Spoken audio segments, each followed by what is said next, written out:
بسم اللہ الرحمن الرحیم. السلام علیکم. Welcome to another video on my YouTube channel. Dear viewers, educators کی آپ کو ایک خبر دی کہ نئی جو ایجوکیٹرز کی ویکنسیز ہیں ان کی سمری وزیر اعلیٰ پنجاب کو موصول ہو چکی تھی، اور اس کے بعد ایک اور خبر آ گئی کہ وزیر اعلیٰ پنجاب نے اسمبلی تحلیل کرنے کی سمری گورنر پنجاب کو بھجوا دی ہے. تو اب بہت لوگ اس حوالے سے پریشان ہیں کہ جابز کا کیا سٹیٹس ہوگا، انٹرویوز کا کیا سٹیٹس ہوگا. جو اس وقت جابز جن کے ٹیسٹ ہو چکے ہیں، جن کے انٹرویوز چل رہے ہیں، کیا اس فیصلے کی وجہ سے وہ افیکٹ ہوں گے یا نہیں ہوں گے. تو آج کی اس ویڈیو کے اندر ہم یہ معاملہ بھی ڈسکس کریں گے، اور اس کے ساتھ ساتھ جو افسران ہیں، جو آفیسرز ہیں، ان کا جو ایک رویہ ہے جونیئرز کے ساتھ اور جو نئے اسپائرنٹس ہیں ان کے ساتھ، جس کو لے کے سوشل میڈیا کے اوپر ایک آپ دیکھ رہے ہیں کہ ایک انریسٹ پایا جا رہا ہے. ان حلقوں میں جو اسٹوڈنٹس پی پی ایس سی کی تیاری کرتے ہیں، مختلف ٹیسٹ دیتے ہیں، تو اس معاملے کو بھی ہم انشاءاللہ اس ویڈیو کے اندر ڈسکس کریں گے. اور اس معاملے میں جو میری رائے ہے، جو میں سمجھتا ہوں کہ اس حوالے سے ایک رویہ ہونا چاہیے، وہ بھی انشاءاللہ ہم شیئر کرتے ہیں. پہلے بات ایجوکیٹرز کی کہ جتنی بھی جابز جو کہ پنجاب پبلک سروس کمیشن کے تھرو آن گوئنگ ہیں، چل رہی ہیں، جن کا پروسیس چل رہا ہے اور جن کے اوپر کسی بھی قسم کا کوئی عدالتی کارروائی نہیں ہے، کوئی سٹے نہیں ہوا، عدالت کے اندر کوئی رٹ دائر نہیں ہوئی، تو وہ ایز اٹ از چلتی رہیں گی. حکومت کے آنے سے، حکومت کے چلے جانے سے ان پر کوئی فرق نہیں پڑے گا. مثال کے طور پہ جتنے بھی لیکچرر کی جو جابز ہیں، جن کے انٹرویوز چل رہے ہیں، تو وہ ایز اٹ از چلتے رہیں گے. ان کے رزلٹ بھی انشاءاللہ آئیں گے. اور جو پی پی ایس سی نے پچھلے دنوں 31 پوسٹوں کے رزلٹ اناؤنس کیے ہیں، ان کے انٹرویوز بھی ویسے ہی چلیں گے. آپ نے آج ایک پارشل موڈیفیکیشن دیکھی ہوگی ایک ایڈورٹائزمنٹ کے اندر، جس میں چارج نرس کی سیٹیں 700 سم تھنگ سے بڑھا کے اب 3000 کے قریب کر دی گئی ہیں.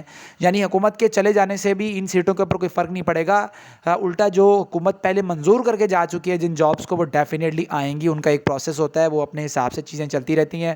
ڈپارٹمنٹ ان چیزوں کو دیکھتا رہتا ہے. جو منظوری حکومتی سطح کے اوپر لینی ہوتی ہے، وہ جن جابز کی آلریڈی لی جا چکی ہے، ان کے اوپر کسی قسم کا کوئی بھی اثر نہیں ہونے والا. ٹھیک ہے، تو ایک بات آپ یہ کلیئر رکھیں، اور اس میں آپ کو کسی قسم کی بھی پریشانی کی ضرورت نہیں ہے. اس کے بعد رہی بات ایجوکیٹر جابز کی، ہاں، اور اس سے پہلے پی پی ایس سی نے جو 31 پوسٹوں کے اوپر رزلٹ اناؤنس کیا، ایک دو دن پہلے ایک ہی دم پی پی ایس سی کے بہت زیادہ رزلٹس آئے. تو چونکہ وہ کلبڈ کیسز تھے، اور کلبڈ کیسز سے مراد کہ پی پی ایس سی بہت ساری پوسٹوں کا ایک اکٹھا ٹیسٹ لیتا ہے اپنا ٹائم بچانے کے لیے. تو انہوں نے کہا کہ بجائے ہر ایک کا بار بار پیپر لیا جائے، جن کا سلیبس ایک جیسا کیوں نہ ان ساری پوسٹوں کا ایک ہی ٹیسٹ لے لیا جائے. تو ایک ہی ٹیسٹ لے لیا گیا، اور ان ٹیسٹ کے اندر جو میجورٹی لوگ انٹرویو کے لیے کوالیفائی جنہوں نے کیا ہے، ان کی بڑی تعداد ایک آلریڈی وہ جاب ہولڈرز ہیں. مثلاً ان میں سے کچھ لوگ ایسے ہیں جو آلریڈی تحصیلدار کی پوسٹ کے اوپر کام کر رہے ہیں، کچھ لوگ نائب تحصیلدار کی پوسٹ پہ کام کر رہے ہیں، کچھ لوگ مختلف محکموں کے اندر اسسٹنٹ آلریڈی ہیں، اور کچھ لوگ لیکچرر یا اس قسم کے جو باقی جابز ہیں، اچھی جابز ہیں، ان کے اوپر وہ لوگ سرو کر رہے ہیں. تو اس حوالے سے سوشل میڈیا کے اوپر ایک کمپین چلی ہوئی ہے. آپ جتنے بھی ایف بی کے گروپس وغیرہ دیکھیں، واٹس ایپ کے گروپس دیکھیں، تو اس میں جو سینئرز ہیں، جو افسران میں انہیں کہوں گا، ہمارے بہت ہی وہ معزز بھائی ہیں، معزز رسپیکٹڈ ہیں ہمارے لیے. انہوں نے ڈیفینیٹلی ایک بہت بڑی اسٹرگل کی ہے، اسٹرگل کر کے وہ اس مقام پہ پہنچے ہیں. تو اس حوالے سے ایک کمپین چل رہی ہے.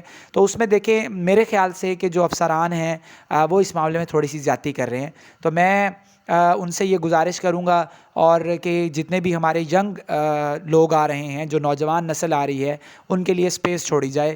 ایسی بات نہیں ہے کہ نوجوان نسل تیاری نہیں کر رہی، بالکل وہ لوگ تیاری کر رہے ہیں. ڈیفینیٹلی ایک بندہ جو 5 سال سے تیاری کر رہا ہے اور ایک بندہ جو نیو اس سسٹم کو سمجھنے کے لیے آیا، تو وہ دونوں کبھی بھی برابر نہیں ہو سکتے. ہاں، پنجاب پبلک سروس کمیشن کی ہر پوسٹ پر اپلائی کرنا ہر کسی کا حق ہے، رائٹ ہے. آپ کسی سے اس کا یہ رائٹ چھین نہیں سکتے، آپ صرف گزارش کر سکتے ہیں. اور اس سلسلے میں ہم بھی گزارش ہی کر رہے ہیں کہ آلریڈی اگر آپ ایک اچھی جاب کے اوپر بیٹھے ہوئے ہیں، تو اگر آپ اس سے ایک بڑے لیول کی جاب کے اوپر جانا چاہتے ہیں، ایک بڑے اسکیل کی جاب کے اوپر جانا چاہتے ہیں، یا اس سے جہاں پہ پرکس اینڈ پریویلیجز آپ کو زیادہ ملتی ہیں، جہاں پہ آپ کے کوئی الاؤنسز وغیرہ زیادہ ہیں، ایسی جاب میں جانا چاہتے ہیں، تو موسٹ ویلکم جی، بسم اللہ، آپ ضرور جائیں، آپ کا حق بنتا ہے. لیکن یہ بات سمجھ میں نہیں آتی کہ اگر آپ آلریڈی 17 اسکیل میں جاب کر رہے ہیں، تو آپ پھر 14ویں اسکیل کا پیپر یا 11ویں اسکیل کا پیپر یا کلرک کا پیپر یا جونیئر کلرک کا پیپر یا اسسٹنٹ کا پیپر مختلف محکموں کے اندر آپ کیوں دے رہے ہیں. ٹھیک ہے، آپ اپنے نالج کو ریفریش کرنا چاہتے ہیں، بہت اچھی بات ہے، آپ اپنے نالج کو ریفریش کریں. اللہ تعالیٰ آپ کو آپ کے علم کے اندر اور بھی اضافہ کرے. لیکن اس کا طریقہ یہ بھی تو ہو سکتا ہے کہ آپ پیپر میں جائیں، پیپر کو خالی دیکھ کے آ جائیں. ٹھیک ہے، اگر آپ نے اپنا نالج ریفریش کرنا ہے تو پیپر میں جائیں، پیپر کو دیکھ کے آ جائیں. آپ آلریڈی جاب کے اوپر ہیں، تھوڑا بہت اٹیمپٹ کر کے آ جائیں. لیکن اس سے ہو کیا رہا ہے؟ اس سے یہ ہو رہا ہے کہ جو لوگ پی پی ایس سی کی بڑی محنت سے تیاری کر رہے رہے ہیں، ٹیسٹوں کی تیاری کر رہے ہیں، وہ 1 نمبروں سے، 1.5 نمبروں سے، 0.5 نمبروں سے وہ رہ رہے ہیں اور اس وجہ سے وہ فرسٹریشن کا شکار ہو رہے ہیں۔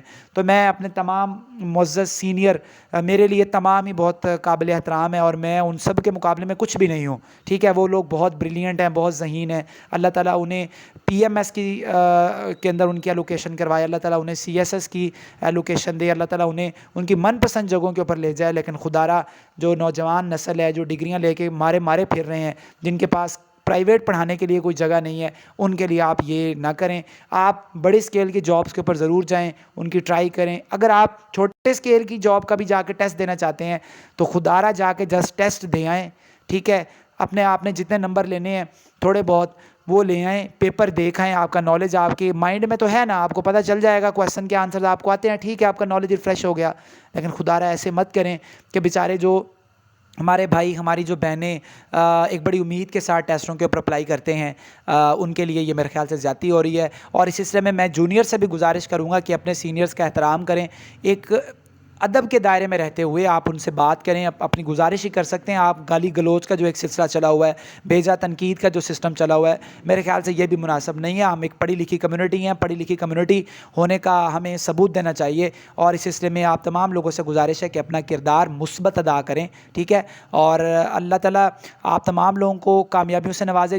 جس بندے کے پاس کوئی جاب نہیں ہوتی، مجھے پتہ ہے کہ وہ کتنا مسائل کا شکار ہوتا ہے، کیونکہ ایک وقت تھا جب ہمارے پاس بھی جاب نہیں تھی، اور اب بھی وہ ایک وقت ہے کہ ہمارے بہت ہی جو قریبی لوگ ہیں، قریبی رشتہ دار اور دوست ہیں، ان کے پاس جاب نہیں ہے، تو ہمیں بڑا دکھ ہوتا ہے یہ دیکھ کے کہ ایک بندہ جو آلریڈی جاب میں بیٹھا ہوا ہے، وہ صرف اپنا یعنی کہ آپ کہہ لیں کہ نالج چیک کرنے کے لیے جا رہا ہے اور سارا پیپر اٹیمپٹ کر کے آ رہا ہے اور بعد میں انٹرویو میں بھی نہیں جا رہا۔